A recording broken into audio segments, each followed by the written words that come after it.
12장 7절에서 10절까지 우리 같이 교도하겠습니다.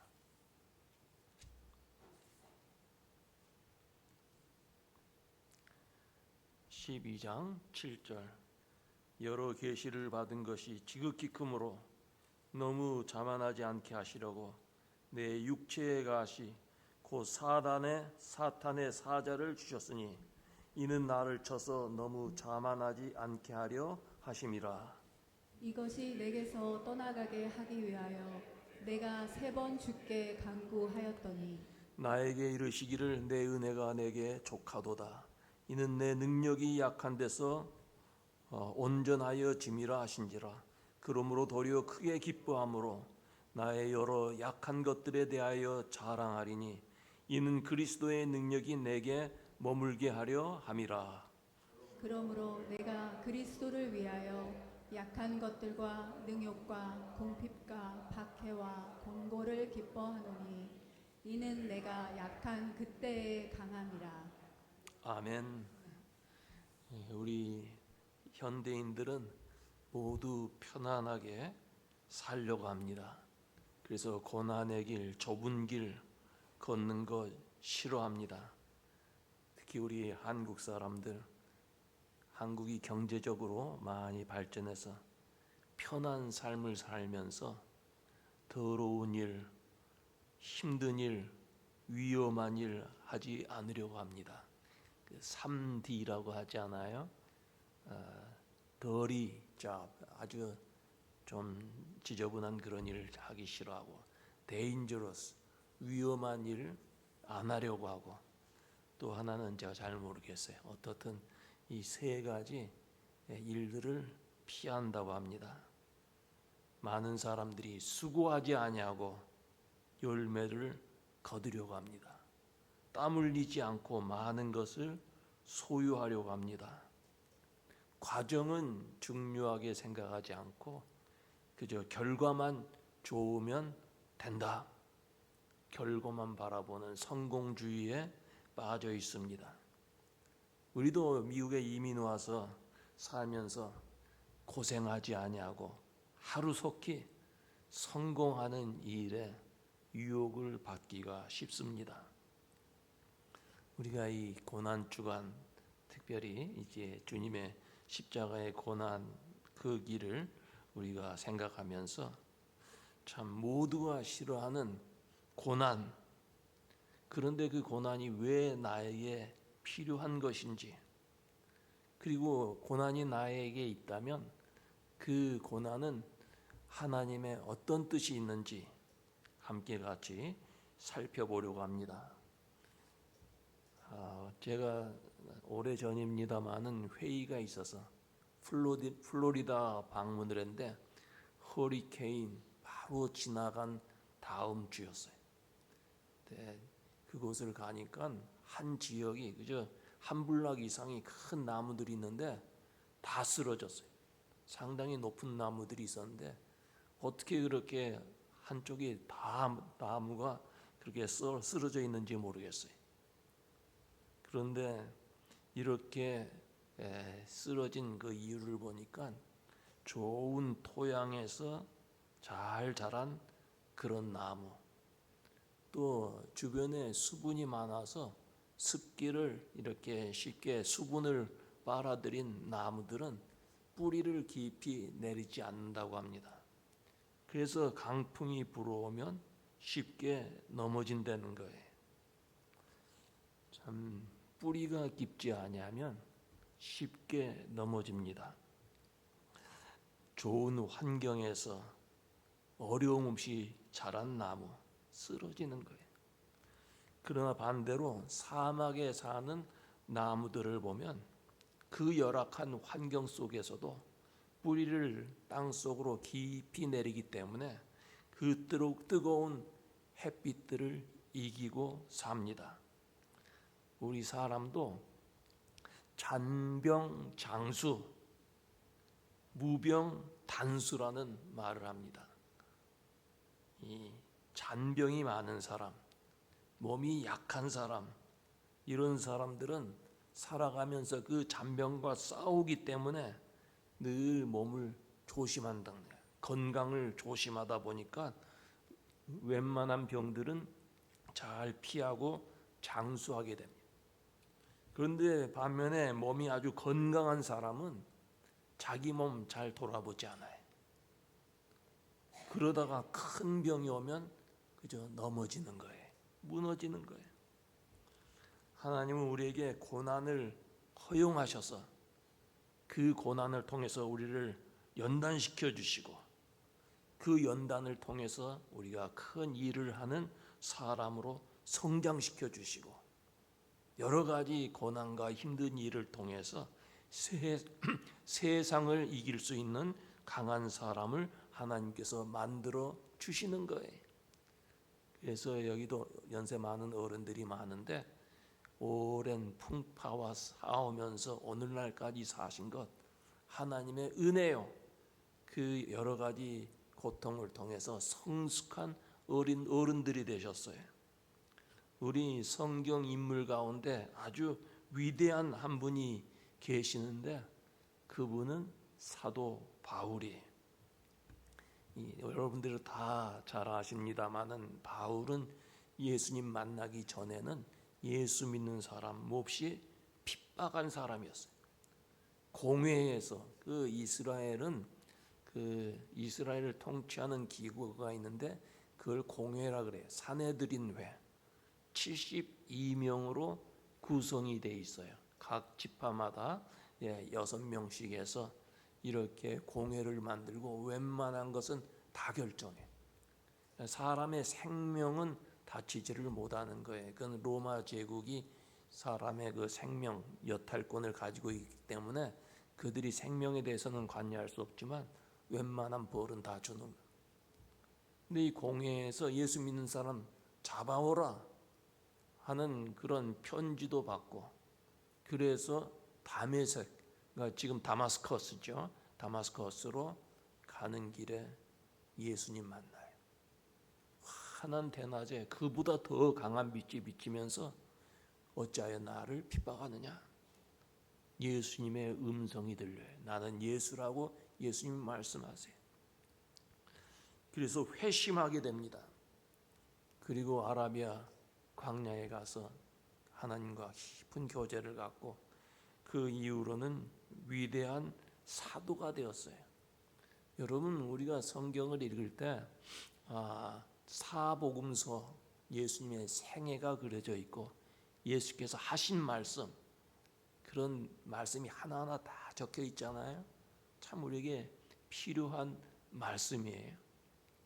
근데 그것을 신학적으로 잘 체계화한 사람이 바울이에요. 바울이 13권을 썼는데 저도 성경 신약을 읽을 때마다 로마서부터 그분이 쓰지 않았어요? 어떻게 이렇게 아름다운 이렇게 변증되는 그러니까 복음을 변호하는 논리적으로 쓴 글이 있을까? 얼마나 놀라운 일인지 몰라요. 성령께서 감동하셔서 그렇게 훌륭한 글을 사도 바울을 통해서 남겨준 거예요. 그러니까 사도 바울 위대한 사도예요. 안디옥 교회에서 파송을 받은 선교사입니다. 바울과 바나바. 거기에서 안수받고 첫 선교사로 나가잖아요. 안디옥 교회에서 그런 파송을 받은 그런 선교사로서 소아시아에서 복음을 전했을 뿐만 아니라 드로아에서 거기서 환상을 봐요. 이제 유럽까지는 안 갈라 그랬어요. 그저 아시아 쪽에서만 복음 전하려고 했는데 환상 가운데 거기에서 드로아에서 나에게로 오라, 이쪽으로 오라는 손짓하는 그런 환상을 봐요. 그래서 드로아 그곳으로 가서 복음을 전하고 유럽의 각 지역에 다니는데 거기에서 심지어는 마지막에 로마까지 가서 복음을 전해. 그리고 이 바울의 큰 꿈이 무엇이었냐면 땅끝까지 복음 전하는 거예요. 그 당시에 땅끝이 어디였을까요? 그 당시에는 이쪽 아메리카가 발견되지 않았을 때 스페인이 제일 땅끝 아니에요. 스페인에 가서 복음 전하려는 그런 열망도 있었어요. 거기는 가지 못했지만 아무튼 바울은 가는 곳마다 복음 전하고 교회를 세웠던 사람이에요. 그런데 여러분, 이렇게 위대한 사도가 될 수 있었던 것은 어느 날 갑자기 된 것 아니에요. 남다른 고통과 시련을 겪었기 때문에. 그 사도 바울의 그 전도 행적을 보면 뜨거운 햇볕, 추운 날씨, 그런데도 불구하고 전도 여행을 다녔는데 그 당시에는 차가 없었어요. 거의 걸어 다녔어요. 아마 알렉산더 대왕이 이제 그 제국을 전부 다 자기 영토로 만들잖아요. 그래서 각 곳에 도로를 만들었어요. 그 도로를 통해서 복음을 가지고 다녔던 거예요. 참 이렇게 걸어 다니고 배를 타고 가다가 풍랑을 만나서 배가 파손이 됐어요. 여러분, 망망한 배에서 배가 파손이 되면 얼마나 두려울까요? 참 그 어려운 상황 속에서도 그는 굴하지 아니에요. 그뿐만 아니라 십자가에서 죽었고 부활하신 예수 그리스도의 복음을 전한다는 이유로 40에 하나 감한매를 5번 맞았어요. 그 당시에 사람이 40대 매를 맞으면 죽는다고 생각했어요. 그래서 법으로 40대까지는 못 쳐요. 39대를 치는데 그 채찍 끝에 쇠조각이나 뼈조각 붙여가지고 치면 사람 살점이 떨어져 나가요. 그것을 5번이나 맞아요. 그러니까 죽는 게 40대인데 39대까지 5번이나 맞았어요. 심지어는 돌에 맞아서 죽었는 줄 알고 사람들이 갖다 버렸는데 거기서 살아났어요. 그런 고난을 받았어요. 주의 길을 따라가는 게 쉬운 일이 아니에요. 그뿐만 아니라 우리 인생길 쉬운 것 아니에요. 고난이 따라요. 예수 믿으면 무조건 복 받는다고 생각하는 사람들도 있는데 그렇지 않아요. 예수 잘 믿어도 사망의 골짜기를 다닐 때도 있어요. 그뿐만 아니라 바울은 몸에 가시가 있었어요. 그 육신을 괴롭히는 가시, 무서운 질병이 있었어요. 병이 얼마나 괴로운지 그것을 뭐로 표현했냐면 오늘 우리 같이 말씀 읽었는데 사탄의 가시라 그랬어요. 사탄의 가시.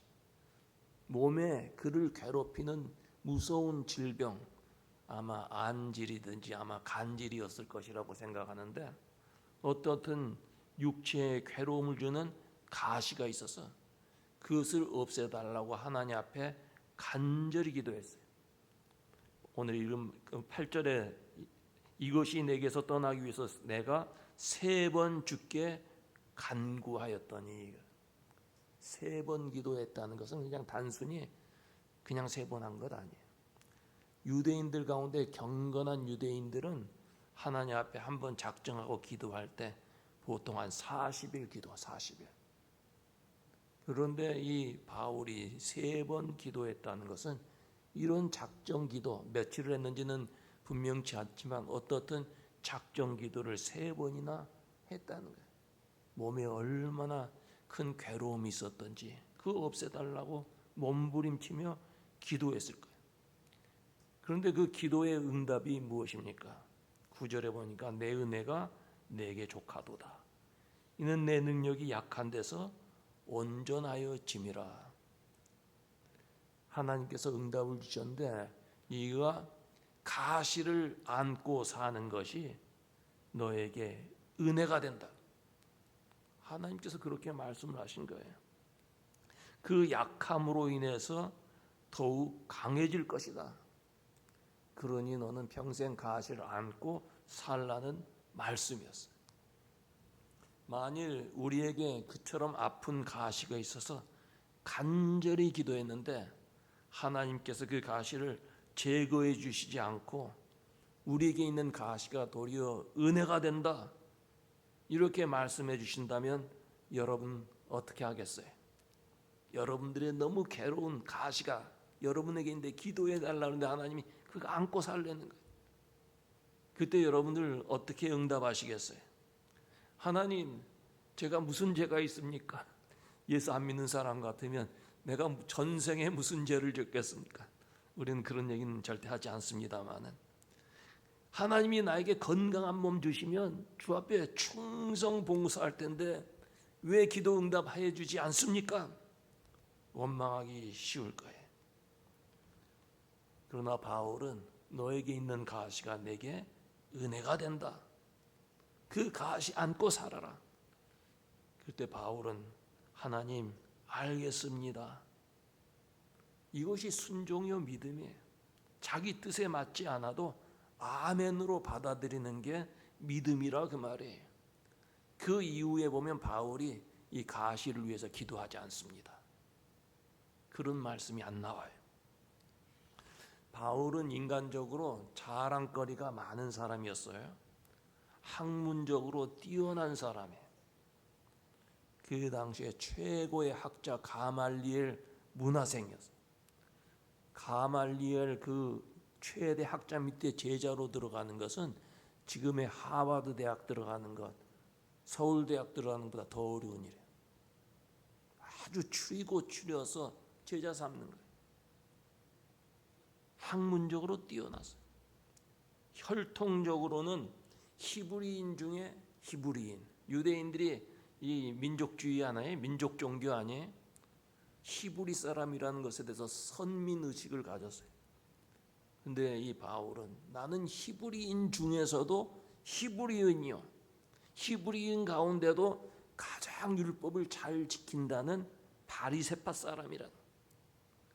그러니까 이런 그 종교적인 면에서, 혈통적인 면에서 뛰어났다.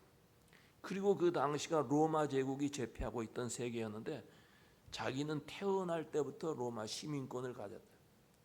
이 로마 제국이 돈을 받고 시민권을 주는 경우도 있어요. 이 미국에도 보니까 영주권 받으려면 500만 불 내래. 여기 영주권 가진 분들은 적어도 500만 불 이상씩 가진 사람. 아무튼 이상한 세계인데, 이 바울은 태어날 때부터 로마 시민권을 가진, 혈통으로, 학문적으로, 사회적 이치로 자랑할 것이 많은 사람. 그것만 여러분 자랑할 것인가요? 바울은 또 자랑할 게 있었어요. 신앙적인 면에서 깊은 영적 체험을 가진 사람. 신앙생활, 주님을 증거하면서 신비로운 영적 체험을 했어요. 먼저는 주의 음성을 직접 듣지 않아요? 그래서 바울은 자기가 예수님의 음성 듣고 제자로 부름받았다고 자기의 사도성을 강조했어요. 원래 사도들은 예수님께서 불러서 제자가 되고 그의 삶을 보고 배우고 부활하신 예수님을 만나서 증거하는 사람을 사도, 어포스틀이라고 그렇게 불렀어요. 근데 바울은 예수님 살아계실 때 만나지 못했던 사람이에요. 그래서 바울을 대적하는 사람들이 바울에 대해서 저 사람은 사도도 아니다.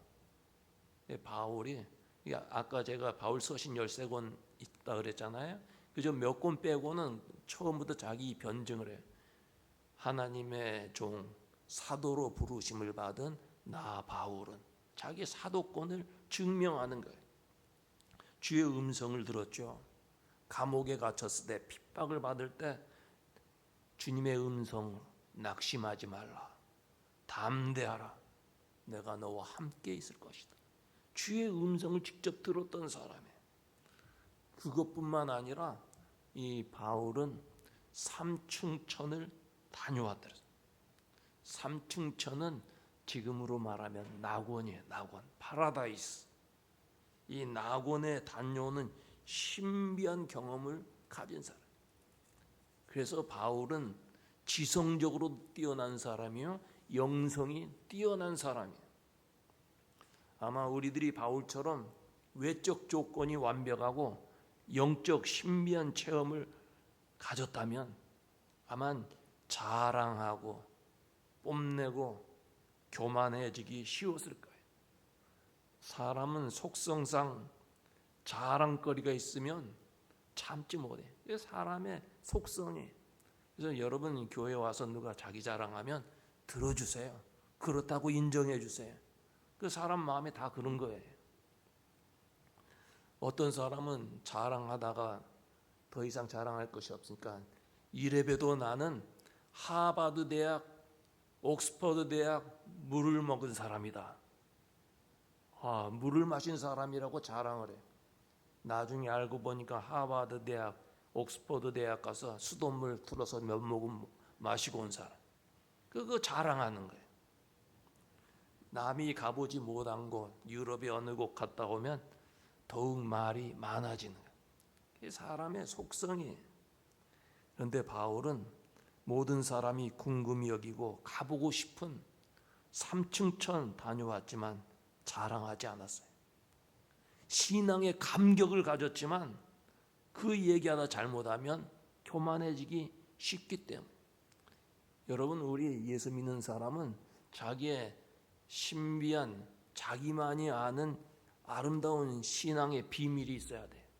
자기가 주님을 만났던 그때 주께서 나와 함께 계신 그 영적인 체험, 그런 자기 자신의 비밀스러운 아름다운 신앙의 모습. 그런데 이 바울이 그 삼층천을 다녀온 다음에 14년이 지났어요. 그때 아주 조심스럽게 말합니다. 그가 말하네, 내가 셋째 하늘 삼층천에 다녀왔다, 그렇게 하지 않았어요. 내가 그리스도 안에 있는 한 사람을 아노니 14년 전에 그가 셋째 하늘에 이끌려 간 자라. 자기라고 하지 않고 한 사람을 아는데 그 사람이 14년 전에 삼층천 다녀왔다, 그렇게 이야기를 합니다. 바울이 어떻게 이렇게 겸손한 사람이 될 수 있었는가? 그의 몸에 가시가 있었기 때문에. 얼마든지 교만할 수 있는 바울, 겸손하게 된 것은 그에게 있는 가시였어요. 교만한 마음이 들다가도 몸이 힘들고 괴로울 때, 내가 잘나서 오늘에 있는 것이 아니라 하나님의 은혜구나, 그걸 깨달아. 우리에게 있는 고난, 괴로움이 있을 때 우리가 깨닫는 것은 하나님의 은혜구나. 내가 잘나서가 아니라 하나님의 은혜구나. 겸손해져. 고난이 있을 때 그 고난을 통해서 하나님이 나에게 원하시는 뜻이 무엇인가, 그것을 발견할 수 있어야 돼. 그래서 바울은 나이가 들수록 더 겸손해집니다. 그의 사역 초기에 쓴 고린도전서 15장에 보면 나는 사도 중에 지극히 작은 자라. 사도 중에 지극히 작은 자라. 그리고 그 다음에 쓴 책이 예배소서인데 예배소서 3장에 보면 나는 성도 중에 지극히 작은 자랬어. 처음에는 그저 사도들 중에 12명 사도들 중에 나는 작은 자라 그랬는데 이제는 온 교회 교우들을 향해서 모든 성도들보다 나는 더 작은 자라. 그리고 그의 사역 후기에 쓴 디모데전서 1장에 보면 나는 죄인 중에 괴수라. 예수님 믿는 사람 핍박했던 그때를 생각하면서 죄인들 가운데 제일 우두머리라, 우리 한국에서 요새 우두머리라는 말을 쓴, 죄인 중에 제일 큰 죄인이라. 시간이 갈수록 겸손해졌어. 그 이유는 그의 몸에 가시가 있었기 때문에. 신앙생활이 이렇게 점점 깊어지고 신앙생활이 성숙해가고 성화되어 가요. 우리 교회 교우들을 이제 예수 믿은 지 몇 년 안 되신 분들은 아직은 그저 신앙적으로 성숙하지 못했지만 신앙이 좀 깊어지신 분들, 오래되신 분들은 날이 갈수록 더 겸손해지고 더 믿음이 깊어지고 더 주님의 모습을 담는 성도들이 되어야 될 줄로 믿습니다. 하나님은 고난을 통해서 그 자녀들을 훈련시켜요. 우리가 축복만 받으면 교만해질 수 있어요. 나는 절대 안 그래요. 그렇게 얘기하지 마세요. 누구나 다 모든 일이 다 잘 되면 하나님 가까이 가지 않아요. 여러분 그렇지 않아요? 우리가 몸이 괴로울 때, 힘들 때 더 주님을 찾지 않아요. 하나님께서는 고난을 통해서 우리의 삶을 균형 있게 해주시는 거예요. 사람에게는 누구에게나 가시가 있어요. 여러분을 찌르는 가시가 무엇입니까? 만성적인 두통, 위장병, 그런 거로 고생하시는 분도 있을 거예요. 가시처럼 찌르는 불치의 병도 있을 거예요. 말썽 부리는 자식의 가시도 있을 거예요. 사업 문제로 오는 가시도 있어요. 나를 아프게 하는 사람, 가까운 친척이든 내 이웃이든 나를 아프게 하는 그런 가시 같은 사람들도 있을 거예요. 우리는 이런 가시가 있을 때 먼저는 무엇을 해야 되냐? 먼저는 하나님 앞에 기도해. 바울처럼 하나님, 이 가시가 나를 찌릅니다. 이 가시를 제거해 주시옵소서. 기도해야 돼. 그냥 기도하는 것이 아니라 정말 간절히, 때로는 금식하면서 하나님 앞에 매달려 기도해. 이때 하나님께서 우리에게 있는 가시 제거해 주시는 놀라운 은혜를 부어 주십니다. 그러나 여러분, 그 가시가 없어지지 않고 계속 남아 있을 수가 있어요. 하나님은 이유 없이 우리가 고난 당하는 것 원치 않습니다. 기도했는데 가시가 없어지지 않으면 왜 하나님께서 나에게 가시를 제거해 주시지 않을까? 내가 가지고 있는 가시는 어떤 의미가 있는가 살펴봐야 돼. 바울은 기도했지만 가시가 없어지지 않냐 할 때 그 가시를 어떻게 해석했습니까? 나를 축복해 주시기 위한 하나님의 은혜구나, 그렇게 받아들였어요. 그래서 겸손해지고 성숙해졌어요. 그래서 그는 약함으로 인해 강한 사람이 될 수가 있었어요. 우리에게 있는 가시들, 나의 약점, 열등감, 부끄러운 모습, 그것으로 인해서 우리가 더 성숙해져요. 그것을 통해서 하나님의 더 큰 은혜를 체험하는 성도들이 되어야 합니다. 여러분, 한 장의 종이 너무나 찢기 쉬워요. 이렇게 찢으면 금방 찢어지잖아요. 근데 이 종이를 갖다가 벽에다 딱 붙여보세요. 찢지 못해요. 우리 힘으로는. 벽에 딱 붙어 있는 것은. 우리는 종이 한 장 같이 약한 사람들, 우리 주님과 같이 붙어 있으면 우리는 강화해져서 어떤 누구도 우리를 쓰러뜨릴 수 없습니다. 바울은 그래서 내가 약할 때 곧 강함이라 그랬어요. 여러분, 이 고난의 계절이에요. 십자가의 계절이. 이때 십자가를 통해서 주시는 나의 은혜가 무엇일까? 나에게 있는 가시는 무엇일까? 먼저는 그 가시를 없애달라고 기도하고, 그 가시가 그대로 남아있으면 그 가시는 나에게 어떤 하나님의 뜻일까? 깊이 생각하면서 신앙이 성숙해져서 고난도 이겨내는, 세상을 이기는 우리 교우들 되시기를 주의 이름으로 축원합니다. 같이 기도하겠습니다. 하나님, 은혜 감사합니다. 우리의 삶 속에 가시가 있습니다. 너무나 괴롭고 힘들 때도 있습니다. 그러나 주님, 능력 많으신 주님, 사랑과 은혜 베푸시기를 좋아하시는 하나님께서 우리의 가시를 없애 주시옵소서. 그리고 우리에게 필요한 것이라면 우리에게 있는 가시 받아들이고 그 가시를 통해서 하나님의 뜻이 무엇인지 깨닫게 하시고 가시를 통해서 더 하나님 앞에 가까이 가는 성도들 되게 하여 주시옵소서. 감사하고 예수님 이름으로 기도하옵나이다.